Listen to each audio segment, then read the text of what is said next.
জীবনানন্দ হয়ে সংসারে আজও আমি সব কিছু ভুলে যেন করিলে তুমিও তো বেশ আছো, ভালোই আছো। কবিতায় পড়া সেই বনলতা সেন হায় জীবনানন্দ হয়ে সংসারে আজও আমি।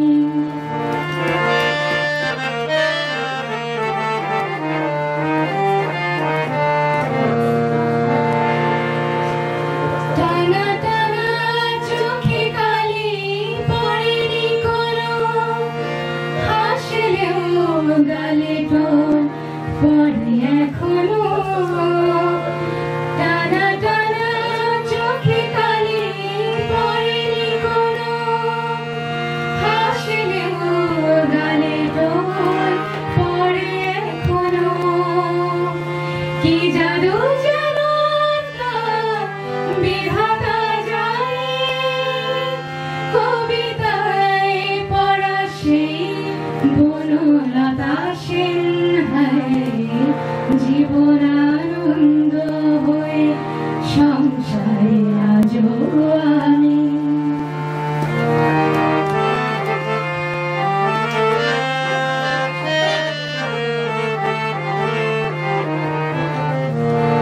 পরিপাটি বেশ বাস তেমনি আছে, ঘটনার কোনো রেশ নেই তো কাছে।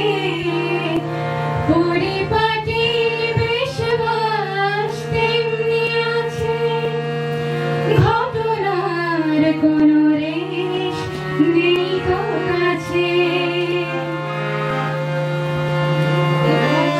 সবাইকে থাকতে পারে, কবিতায় পড়া সেই বনলতা সেন হায় জীবনানন্দ হয়ে সংসারে আজও আমি সব কিছু ভুলে যেন করিলে তুমিও তো বেশ আছো, ভালোই আছো। কবিতায় পড়া সেই বনলতা সেন হায় জীবনানন্দ হয়ে সংসারে আজও আমি।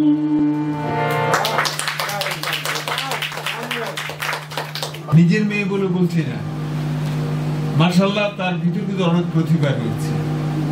আমি তো যে কাজগুলো করি, আমার কাজও হচ্ছে আবিষ্কার করা, কার ভিতর কি আছে সেটা আবিষ্কার করা। তা আমার মেয়ে, তার ভিতর কি আছে আমি বাবা হিসাবে এমনিতে আসলে আমি জানি, কিন্তু আমাকে অবাক করে দেয় তার। মাশাআল্লাহ, আমি আল্লাহর কাছে অশেষ শুকরিয়া আদায় করছি। তার ভিতরে অনেক প্রতিভা আছে, সে কিন্তু অনেক কিছু জানে এবং এই জানার ভিতরে কিন্তু সে ভিন্নতা রয়েছে। সে এমন কিছু সে উপস্থাপন করতে পারে যেটা কিন্তু 8-10 জনের ভিতরে সেটা নেই, যেটা তার ভিতরে আছে। এখন আমি বাবা হিসেবে বলছি, হয়তো অনেকে মনে করতে পারে যে কন্যার কথা তো বাবা বলবি। আমি বলছি না, আমি বাবার বাইরে যদি এসি, আমি ভুলে যাচ্ছি যে আমি তার বাবা না, আমি সাধারণ মানুষ। সেই হিসাবে যদি বলি, তার ভিতরে কিন্তু অনেক প্রতিভা রয়েছে যেটি সে ধারণ করে।